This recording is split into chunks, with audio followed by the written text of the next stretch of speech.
फतेहपुर के बरिगवा गांव निवासी तंत्र गुरु श्री राधा रमन मिश्र जी बाबा जी उनसे उनकी मुलाकात बहुत सामान्य तरीके से ही हुई। पहली मुलाकात की इस घटना का जिक्र एक समाधिस्थ संत श्री राधारमण मिश्र जी अध्याय में है। भदौरिया जी ने उनसे आग्रह किया कि वे उन्हें आध्यात्मिक गुरु के रूप में दीक्षा प्रदान करें। इस पर श्री राधारमण मिश्र जी ने इनकार करते हुए कहा कि बेटा, अध्यात्म मेरा विषय नहीं है।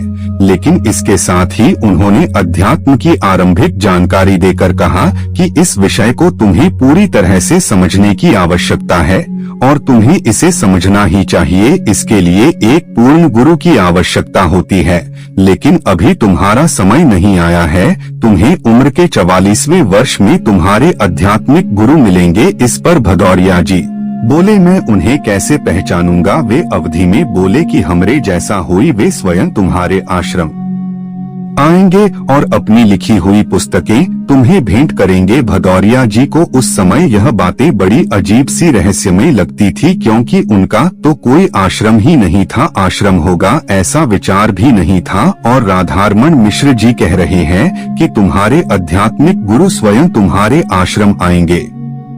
इसके बाद वर्ष 1993 में परम पूज्य गुरुदेव पंडित श्री राधारमण मिश्र जी ने डॉक्टर संतोष सिंह भदौरिया को अपने भौतिक जनेऊ से अपना पहना हुआ जनेऊ उतारकर पहनाया, संस्कारित किया, अपना धर्मपुत्र घोषित किया तथा ब्राह्मण कन्या से उनका विवाह भी करवाया। इसके बाद वर्ष 1994 में पूजनीय बाबा जी ने इच्छा मृत्यु का वरण करके महासमाधि ले ली। महासमाधि के पूर्व बाबा जी ने ग्राम वासियों से कहा कि मेरे समाधिस्थ होने के पश्चात कुछ आंधी तूफान आए तो डरना मत। वही हुआ भी। एक भयानक तूफान बरिगवा में उठा। ग्राम और आसपास के जंगल में सैकड़ों पेड़ उखड़कर गिर गए। फिर एक अद्भुत शांति छा गई। पूजनीय बाबा जी हमेशा श्री भदौरिया जी से कहा करते थे कि बच्चा, अब हम कबौ दोबारा जन्म न लेबो, यो हमार आखिरी जन्म आए।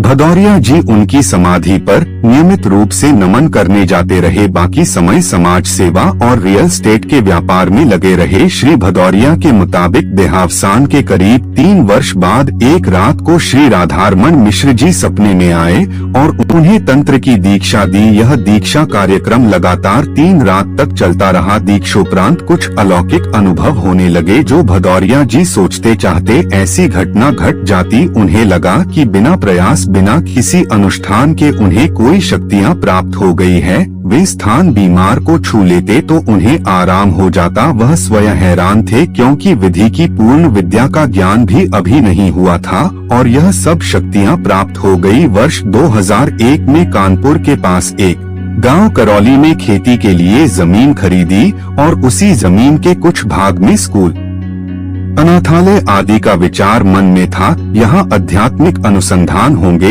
यह विचार में भी नहीं था। अलबत्ता आध्यात्मिक और धार्मिक रुझान के सारण भव्य नवग्रह मंदिर बनाने का जरूर विचार आया। इसलिए उस परिसर का प्रभाकरण लवकुश आश्रम के नाम से कर दिया गया। लवकुश श्री भदौरिया जी के दोनों पुत्रों के नाम है। नवग्रह मंदिर के लिए शनि गर्म ग्रह तैयार हो गया। पहली मंजिल भी तैयार हो गई। तेजी से कार्य चलता रहा। इसी क्रम में वर्ष 2009 में उनके मित्र कानपुर के स्वरूपनगर निवासी विवेक चतुर्वेदी उर्फ गुड्डा भैया जी की सलाह पर IIT कानपुर में चल रही मध्यस्थ दर्शन पर आधारित जीवन विद्या की कार्यशाला में क्या कहना में हिस्सा लिया। कार्यशाला का प्रबोधन HBTI कानपुर में प्रवक्ता रहे गणेश बागड़िया जी कर रहे थे। भदौरिया जी ने पूरे 7 दिन तक उसमें प्रतिभाग किया, पूरे वाङ्मय को समझा। वे जीवन विद्या से काफी प्रभावित हुए। अपनापन ऐसा लगा जैसे कि अपनी ही बात हो रही है। उसमें स्वाहित और सर्वहित के लिए कुछ अच्छे और सहज रास्ते निकलते और दिखे।